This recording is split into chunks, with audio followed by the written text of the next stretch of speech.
Welcome back to the Speak for Animals Telethon. Animal cruelty can be heartbreaking, but when it happens, the Humane Society is here to help. We'll talk to an investigator who works with the Humane Society to catch those who are responsible. But first, take a look at this story from KGUN 9's Craig Smith about Vanna and Lily and how the Humane Society saved these beautiful dogs. How's it going? Hey. Vanna and Lily are shockingly friendly after the shocking abuse they endured. One of Vanna's ears is simply gone. Both show wounds that mark them as bait dogs, docile animals used to train more aggressive dogs for fighting. Sheriff's Detective Robin Crehan says just watching an organized dog fight is a felony, and people who fight dogs are often involved in other crime too. So whoever freed these dogs showed some courage. It's understandable that they don't want to come forward and identify themselves. Now investigators hope you can lead them to the abusers. Maybe you've seen signs of dogfighting without even knowing it.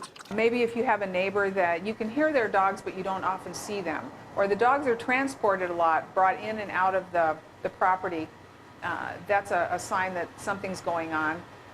You see a lot of activity after dark and on weekends. As for Vanna and Lily, they have some vet care ahead, but before long, someone should be able to take them home to a better home than the one they escaped. Vanna and Lily are two dogs that are so bonded together. If you notice, one will follow the other one everywhere they go, and they're just a bonded pair, so we don't want to split them up. We want to make sure that they're adopted out together. That's an unbelievable story. Animal Cruelty Task Force investigator Mike Duffy is here to tell us why your donation to the Humane Society is so important in helping abused animals. Good morning, Mike. Good morning. How are you today? I'm fine. Thanks for having me here. Welcome. So what's your position? I'm the cruelty investigator for the Humane Society. I'm also the co-chair of the Animal Cruelty Task Force of Southern Arizona. Fantastic. And so how aware do you think people are of cruelty in our community? I think there's a significant number of people in the community that are aware of cruelty. I think there's also a significant number of people who don't know how to report cruelty. And I also think there's a lot of people that don't understand the difference between keeping an animal in an unkind manner and what is actually enforceable under the animal cruelty statutes. And that's our job at the Humane Society, is to educate the public as to who can do what, when, and how do you report it. Right. Wow. So can you go into a little bit about that? What is okay, or when does the Humane Society actually step in and say that enough is enough? Well, Arizona has some of the most advanced and progressive animal cruelty statutes of any state in the United States. However, there's no provision in the state law for what you do with an evidence animal. So all the agencies that have people that are on the Animal Cruelty Task Force, they're volunteers that volunteer to do the work and help each other do their cases. There's no money to take care of the injured animals. The Humane Society steps up and makes those injured animals well, gets them into a forever loving home, and if they're needed in court for prosecution, then a live and healthy animal is taken into court as an evidence animal. And that's what Vanna is. Vanna is an evidence animal. She was a cruelty victim.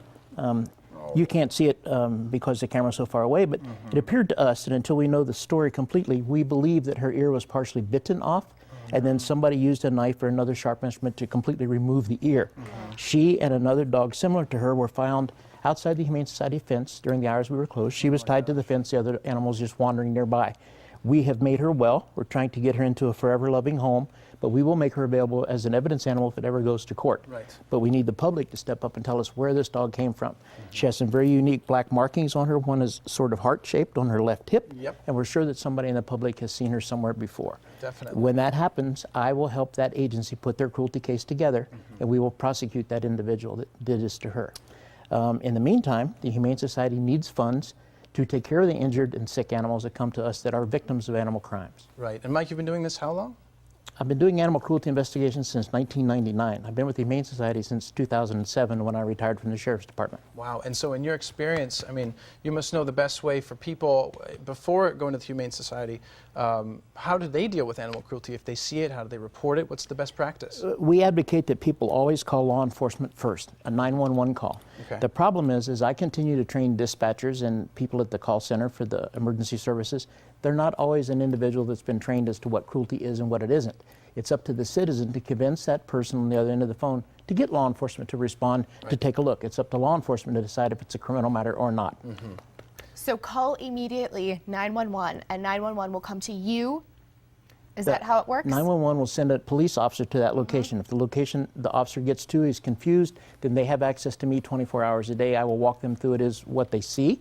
and what they need to do next, and who the detective is at their agency that handles animal crimes. Definitely. And in your view, tell us why you think it's important for people to donate to this telethon and how important it is to the community. The Humane Society spends a lot of money taking care of victim animals from all the 86 members agencies that are on the Animal Cruelty Task Force. A lot of them have no funding whatsoever, Right. or a minimum amount of funding. The Humane Society eats the lion's share of those veterinarian bills to make these cruelty victims well. So those donations are going to these animals that have been abused and can save them and give puppies like Vanna and Lily a great home. That's correct. This Wow. adorable little doggy. So, I mean, and she's a beautiful dog, and she's very healthy, obviously, right? Despite that.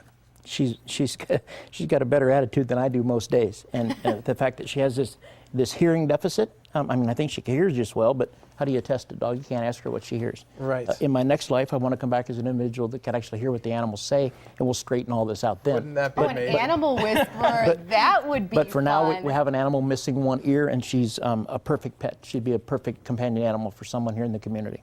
She's a wonderful doggy, and she's adoptable, obviously, right? That's correct. Okay, wonderful. And where can people go to find out more about the Animal Cruelty Task Force? The Animal Cruelty Task Force has a website. It's very easy to remember. It's act-az.org. Okay. Wonderful. act.az.org. Fantastic. Well, Mike, thanks so much Thank for you, coming Alex. on today. Appreciate it. Thank you very much. Thank you. Saving abused animals is just part of the mission of the Humane Society of Southern Arizona. Any donation, big or small, makes a big difference. And if you call right now and donate $500 or more, you'll get a pair of tickets to the Humane Society's premier fundraiser, Puttin' on the Dog. Call 881-7401. That's 881-7401. You can also make a donation online by visiting hssaz.org/telethon. That's hssaz.org/telethon. Coming up.